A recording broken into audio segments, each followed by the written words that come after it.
미국의 구트마허 연구소가 2002년까지 4번에 걸쳐서 설문조사를 했습니다. 그 설문조사 결과 대상자의 95%가 혼전 섹스를 경험했다고 했습니다. 한국의 서울대학교가 사회학과 조사팀에게 부탁해서 6개 대학의 500명 대학생들을 상대해서 혼전 섹스에 대한 설문조사를 했습니다. 그 조사에서 혼전 섹스는 절대로 안 된다라고 하는 학생들은 전체의 약 14%밖에 나오지 않았습니다. 사랑하면 혼전 섹스도 무방하다, 결혼을 약속했으면 혼전 섹스도 무방하다라고 하는 퍼센티지가 80%가 나왔습니다. 성윤리가 무너졌습니다. 한국의 가정 중에 싱글 가정과 결손 가정이 10가정 중에 6가정입니다. 한국의 낙태율이 세계 2위입니다. 하루에 4,000명을 낙태시킵니다. 한국은 세계 최저 출산율을 기록하고 있습니다. 한국에서 1년 동안에 버리는 아이들이 12,000명입니다.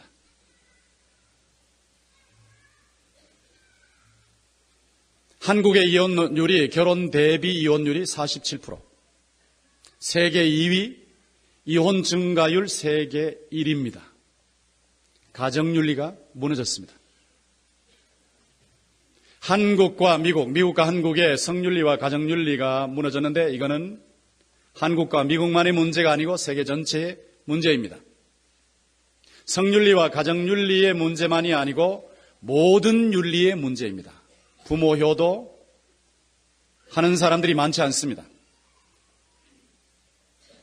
사회적인 가치관과 도덕이 땅에 떨어졌습니다.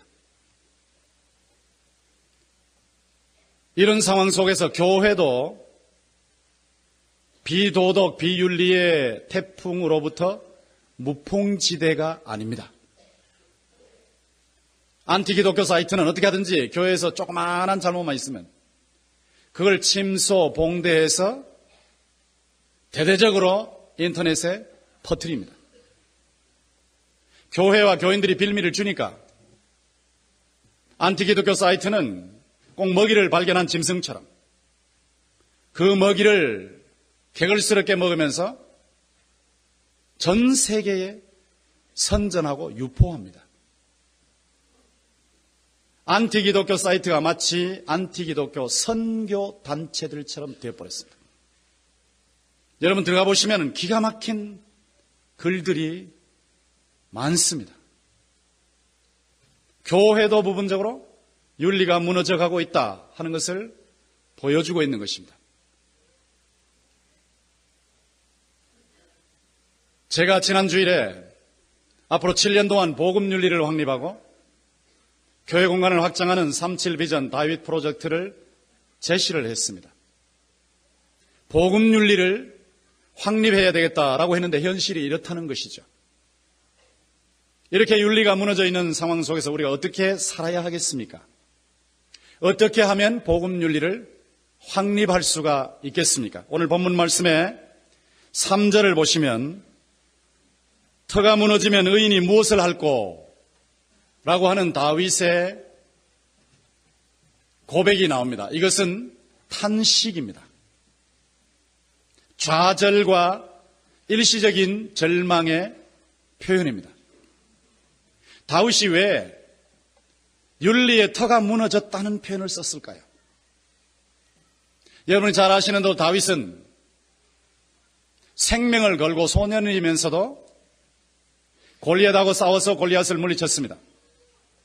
그때 이스라엘의 여자들이 사울이 죽인 자는 천천히요, 다윗은 만만이다라고 하면서 창가를 불렀습니다.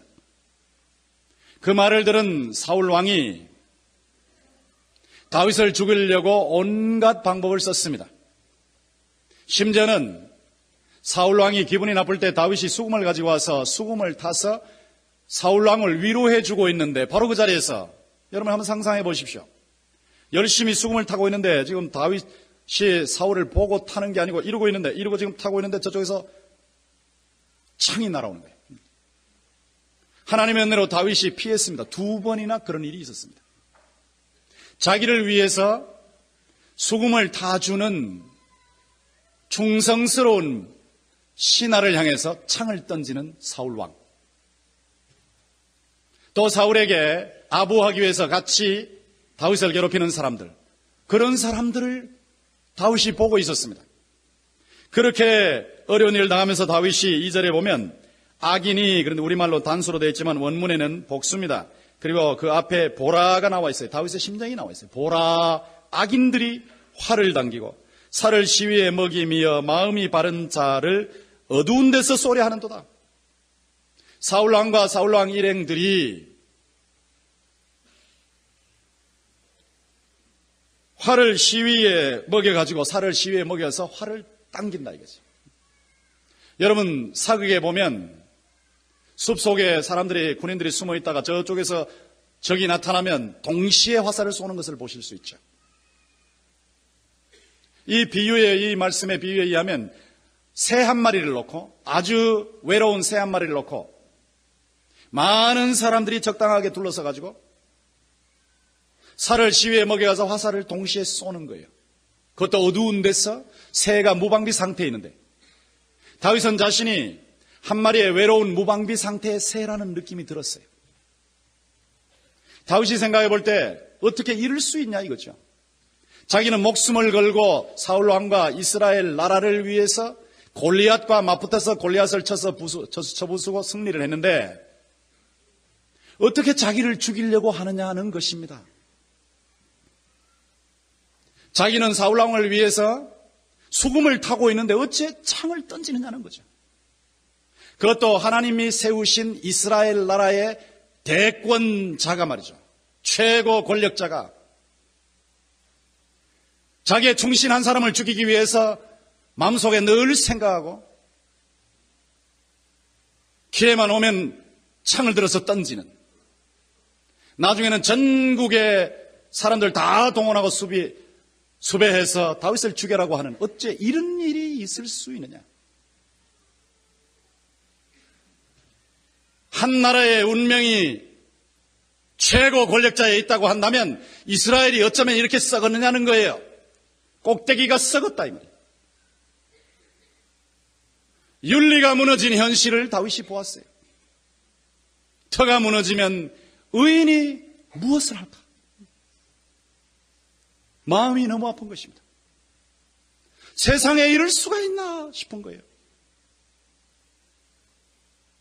다윗이 윤리의 터가 무너졌다고 단식을 하고 좌절하고 일시적이지만 절망을 했는데 여러분 지금은 어떻습니까?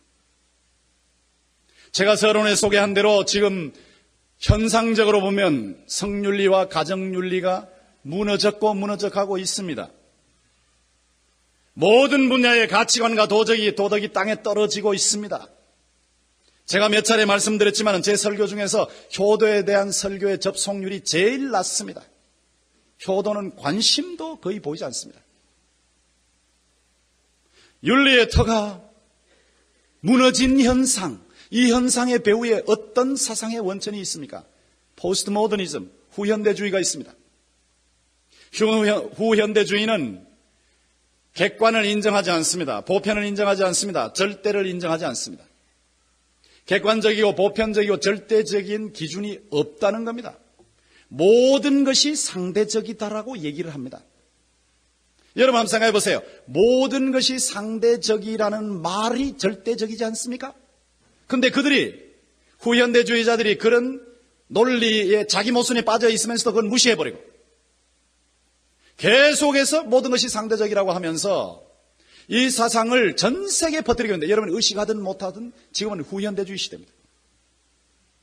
사상의 원천부터 아예 기준을 인정하지 않아요.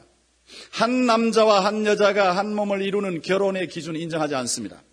한 남자와 한 남자가 결혼할 수 있다는 거예요. 한 여자와 한 여자가 결혼할 수 있다는 거예요. 한 남자와 한 여자가 결혼하는 결혼 제도 자체를 인정하지 않습니다. 그중 서구와 한국에서 결혼을 하지 않는 운동이 많이 일어나고 있습니다.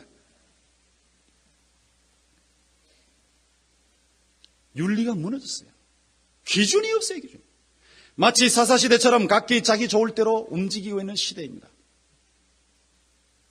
사상의 원천부터 벌써 잘못돼가지고 이것이 현상으로 나타나기 시작해서 모든 분야가 다 무너지고 있는 이런 시대라는 거죠. 이런 시대 속에서 교인들의 현실은 어떠냐는 거예요. 여러분 한번 탁 터놓고 얘기해 봅시다. 여러분들이 여기에서는 말씀을 들으실 때 바로 살아야 된다, 정직하게 살아야 된다, 진실하게 살아야 된다 이런 말씀 듣지요. 그러면서 동의하시죠. 그러나 밖에 나가시면 당장 신자들 사이에도 나오는 말이 무엇이냐면 바로 살면 장사 못한다. 바로 살면 직장생활 못한다. 바로 살면 승진하지 못한다. 바로 살면 사업하지 못한다. 그게 나옵니다. 그 말이 무슨 말이냐면 교회에서는 바로 산다는 말, 이 윤리라는 말이 나오지만 밖에 나가면 안 믿는 사람하고 똑같이 산다는 거예요. 대한민국에서 개신교가 왜 쇠퇴하고 있느냐는 거죠. 제가 왜 복음윤리 확립이라는 것을 7년 동안 걸어놓고 앞으로 외치려고 작정하고 있느냐는 거죠. 예배 시간에는 문제가 없는데 밖에 나가면 너무 문제가 많은 거예요. 어떤 여자 대학생이 기도보 봉집회에 와서 찬양을 하는데 찬양을 못해요. 옆에서 어머니가 찬양하는데 같이 찬양을 따라하지 않아요. 왜냐하면 자기가 많이 봤다 이거예요. 찬양할 때 막 뜨겁게 찬양을 하고 박수도 치고 몸부림을 치는데 밖에 나가면 바로 술 마시고, 우리 교회는 그런 일이 없겠지만 남녀가 섹스를 즐기고 상상을 못하겠다는 상상을. 그러니까 이 시간에 이 찬양하는 게 무슨 의미가 있느냐. 그래서 찬양을 못 부르는 거예요. 세상에 이렇게 이중적인 사람들이 있을 수 있느냐. 거기에 대한 충격 때문에 찬양이 나오질 않는 거예요. 나중에 기도하는 중에 그것이 다 치료됐지만은 이게 현실이라는 겁니다. 터가 무너지면 의인이 어찌할꼬, 터가 무너지면 의인이 무엇을 할꼬라고 하는 탄식이 바로 살려고 하는 사람들 속에서 지금 불 끓듯이 일어나고 있다 이 말이에요. 다윗이 목숨을 내놓고 골리앗을 쳐부었는데 자기를 죽이려고 하는 그 현실을 보면서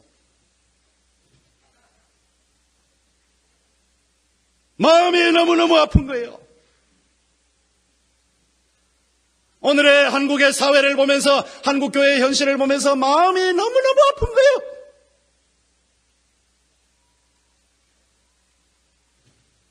다윗이 고백하기를 저들이 하나님의 뜻을, 하나님의 율법을 따르지 않으므로 제 눈물이 주야로 시냇물처럼 되었습니다라고 하는 그 고백처럼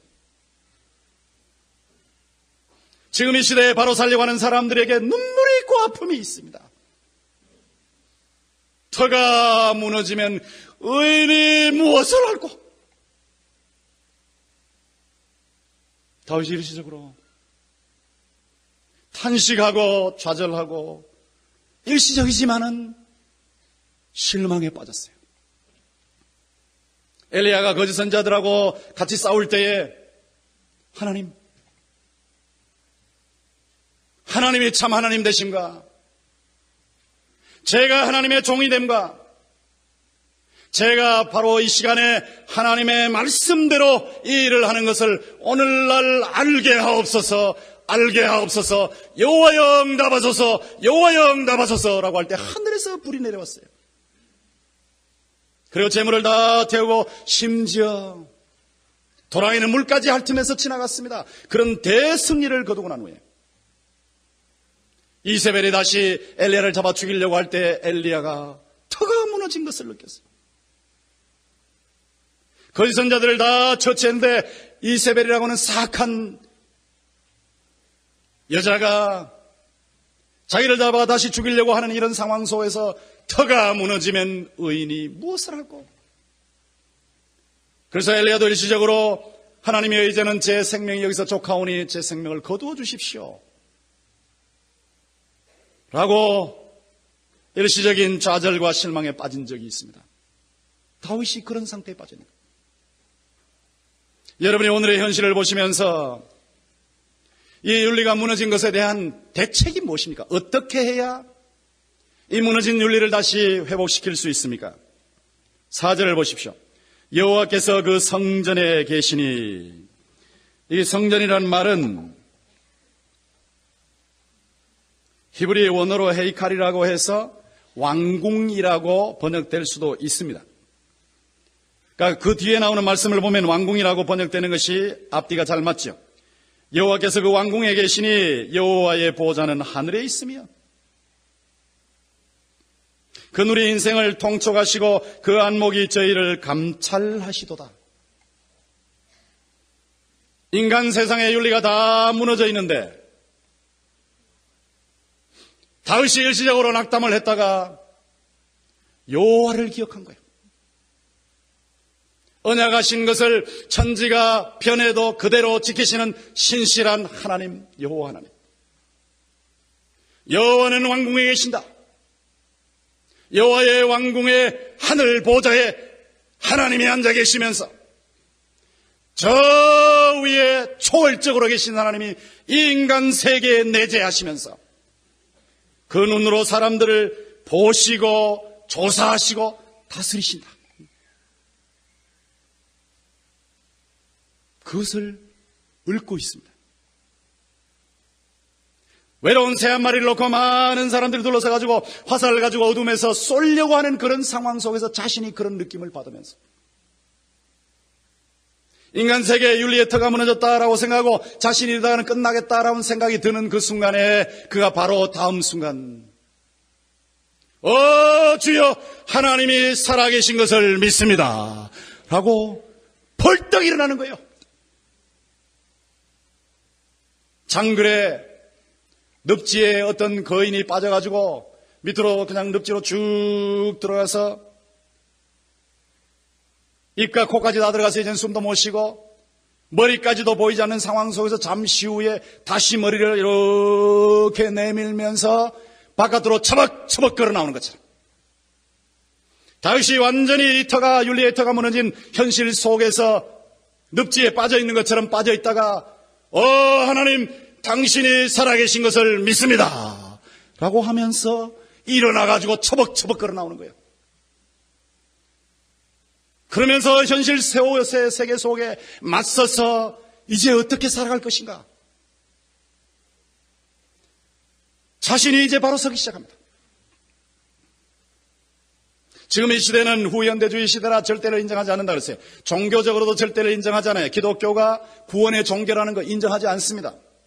심지어 신학교에서도 외부 신학교에서는 기독교가 유일한 구원의 종교라는 거 인정하지 않습니다. 종교다원주의를 인정합니다. 불교, 회교, 일본의 신토주의, 아프리카의 토속 종교, 모든 종교의 구원이 있다라고 주장하는 시대예요. 지금 그런 시대가 됐어요. 신앙의 터가 무너졌어요. 우리나라에 지금 정체성이 흔들리고 있어요.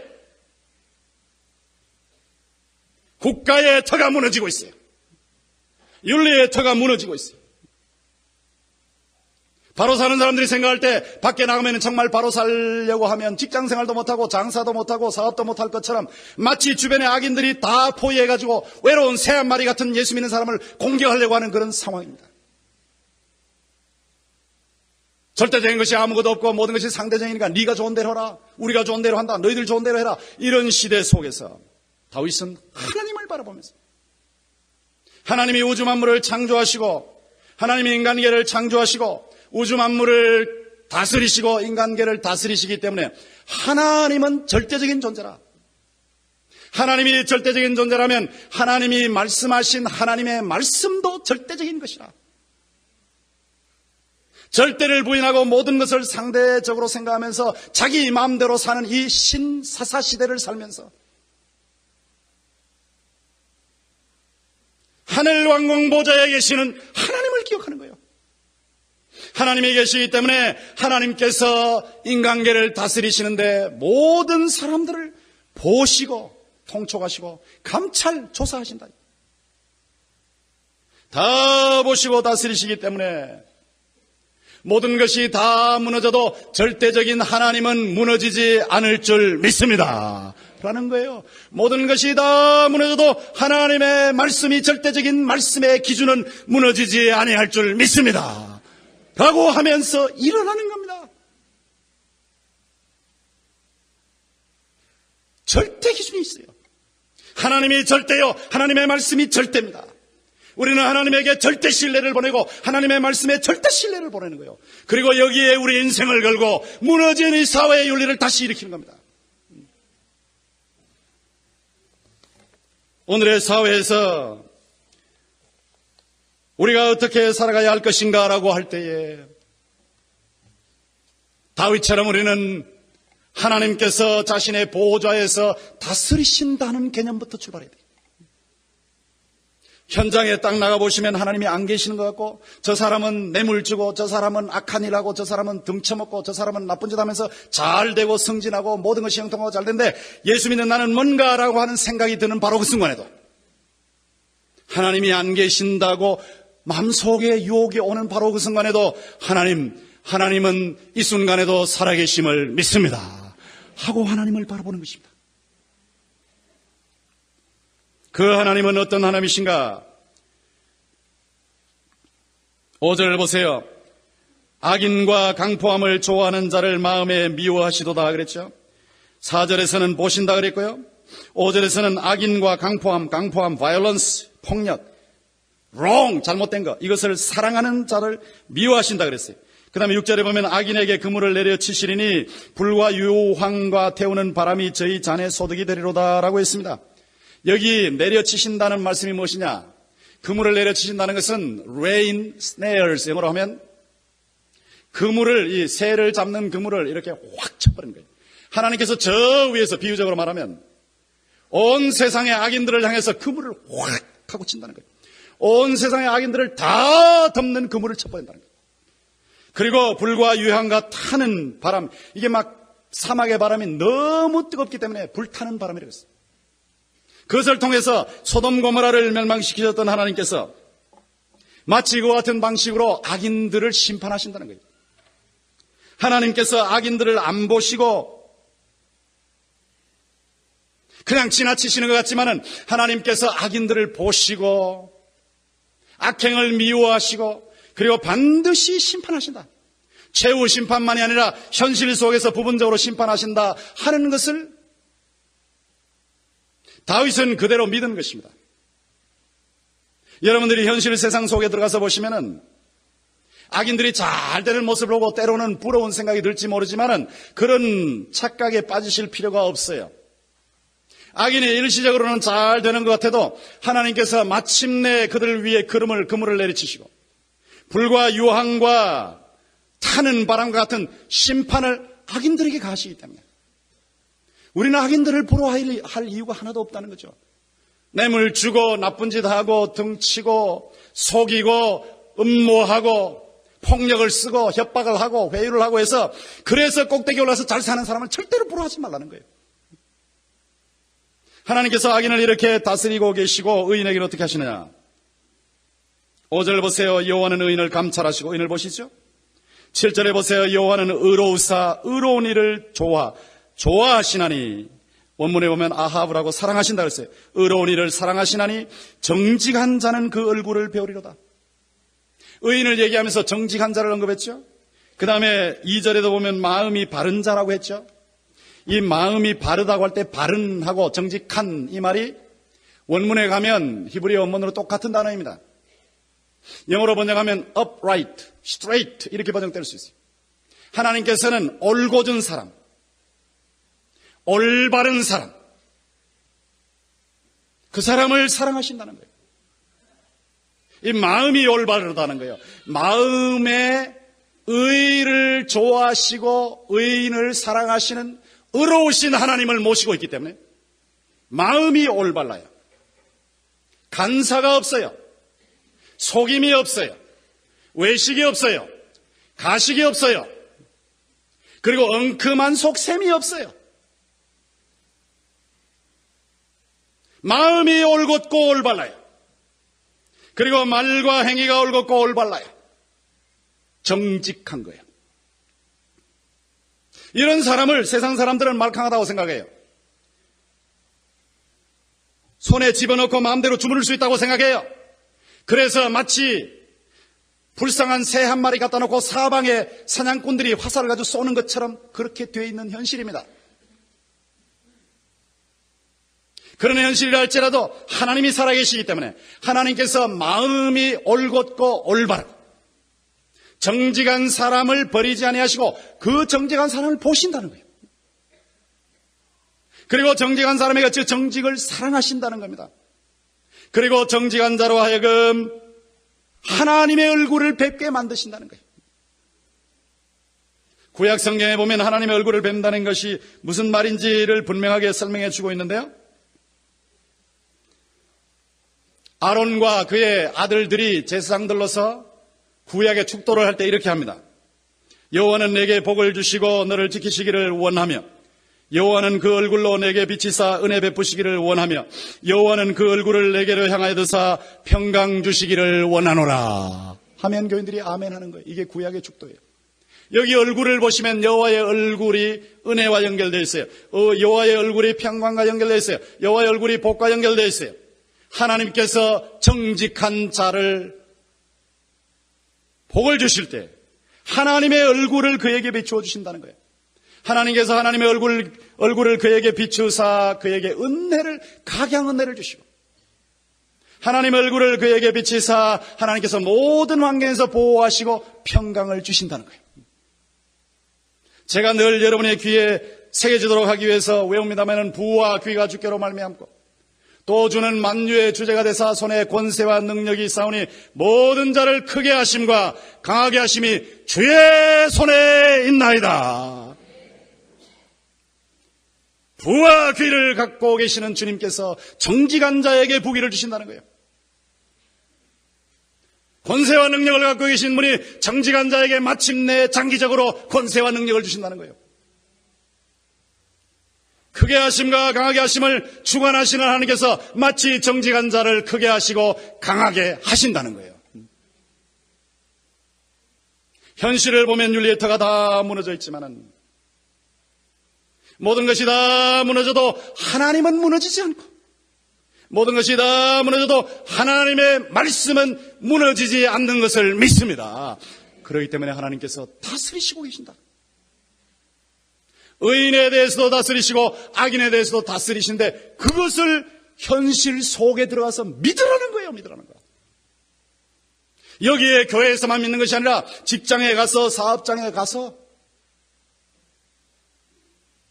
윤리의 터가 무너진 현실 속에 들어가서 마음속에 도전적으로 믿으라는 거예요.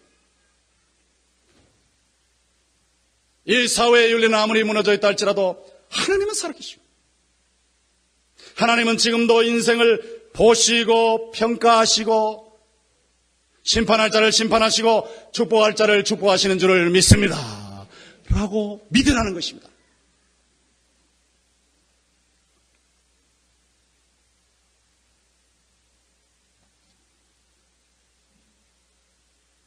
윤리의 터가 무너질 때 의인이 어찌할꼬 의인이 무엇을 할꼬 대답은 분명합니다. 하나님이 대답이에요. 윤리의 터가 무너져도 하나님이 살아계신다 이거예요.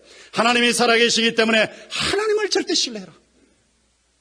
그리고 살아계신 하나님께서 인류를 다스리고 계시기 때문에 하나님의 통치를 절대 신뢰하라는 거예요. 그리고 하나님께서 마치 활을 가지고 사방에서 나를 쏠리고 하는 사람이 나를 포위해 있다 할지라도 하나님께서 마침내 나에게 하나님의 얼굴을 보여주실 줄 믿습니다. 라고 믿으라는 것입니다.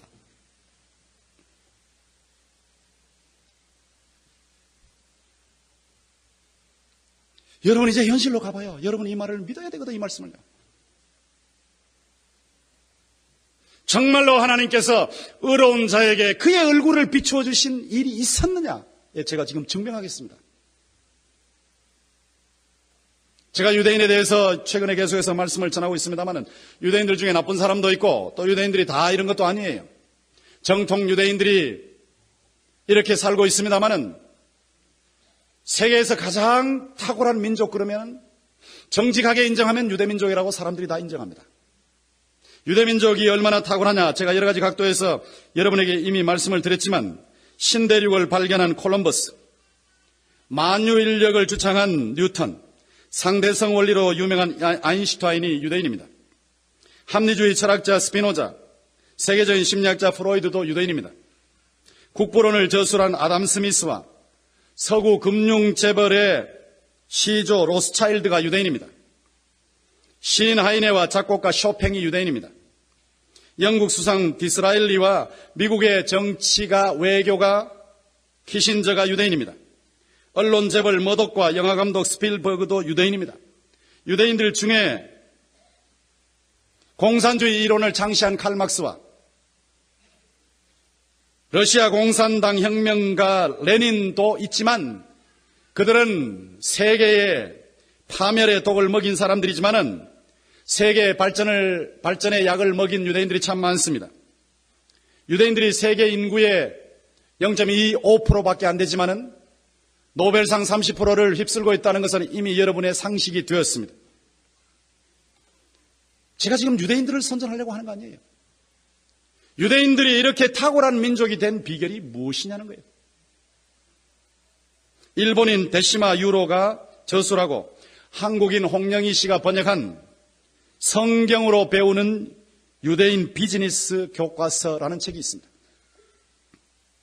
그 책에 보면 구약 성경에는 인생에 대한 격려뿐 아니라 정치, 경제, 비즈니스를 비롯하여 생활 전반에 걸친 지혜가 가득 들어있다라고 하는 구절이 있어요. 저도 피터 드러커의 책을 많이 읽었습니다만 그 피터 드러커가 세계적으로 유명한 경영학자입니다. 또 리더십의 권위자입니다. 이 피터 드러커가 유대인이에요. 근데 유대인이 피터 드러커가 경제학 이론, 리더십 이론을 만들 때 저는 그 책을 읽을 때마다 야, 이 사람 어떻게 성경 얘기하나 싶었어요. 이번에 보니까 그것이 확인이 됐어요. 그의 경영학의 명저인 현대의 경영이라는 책에서 리더십의 원리는 구약 성경에 다 나와 있다라고 했어요. 구약 성경의 잠언을 보시면요. 왕이 왕자를 교육시키는 격언집입니다. 잠언이 보통 책이 아닙니다. 왕을 만들어내는 책이에요. 그게 킹메이커의 책이에요.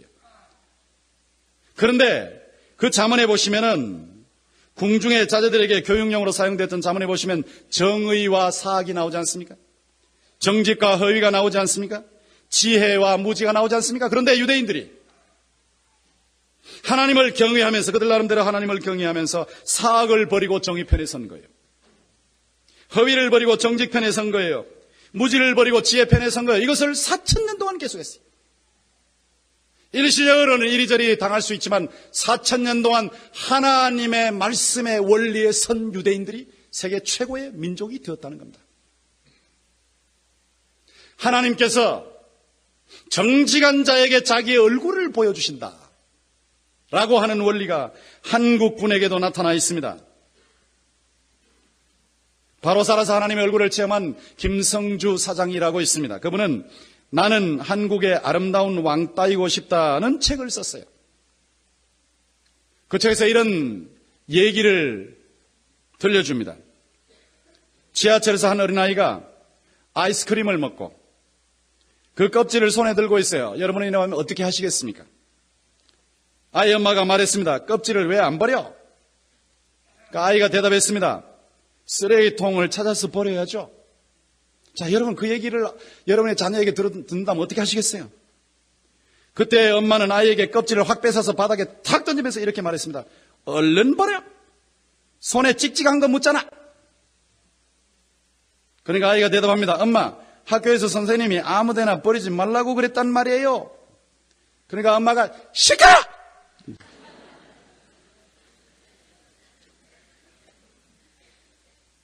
여러분이라면 어떻게 하시겠습니까?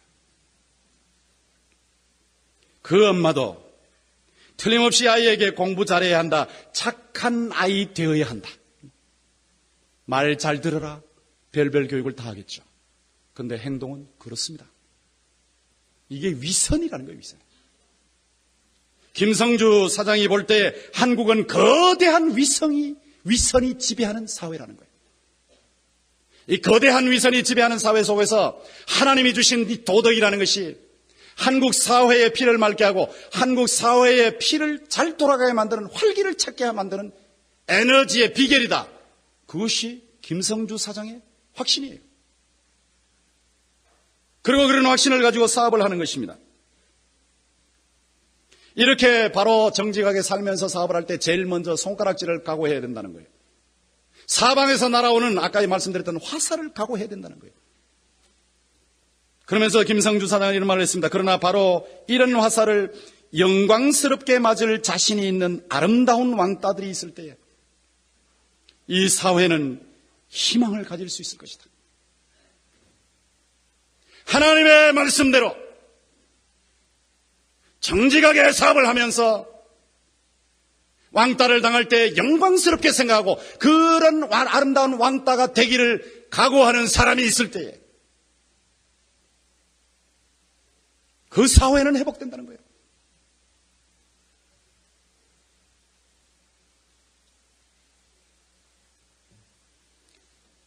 한국의 성이 무너졌어요.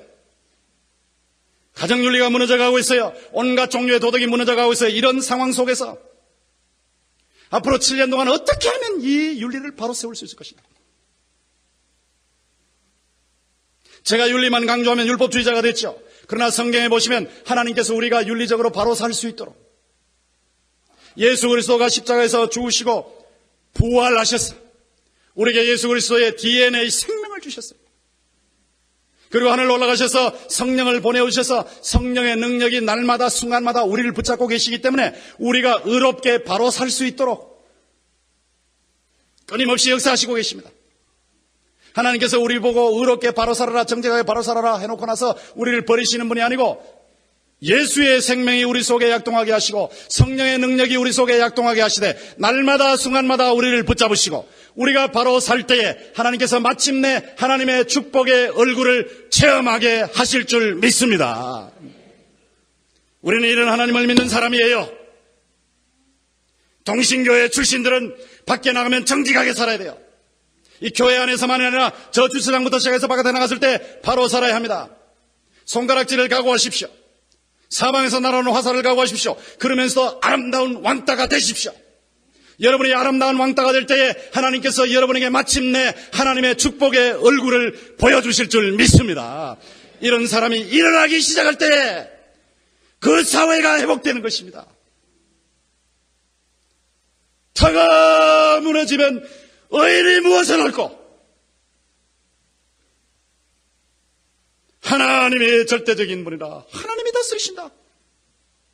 현실 속에서 눈에는 안 들어와도 하나님은 여전히 보이지 않는 손길로 다스리고 계시는 것을 믿습니다.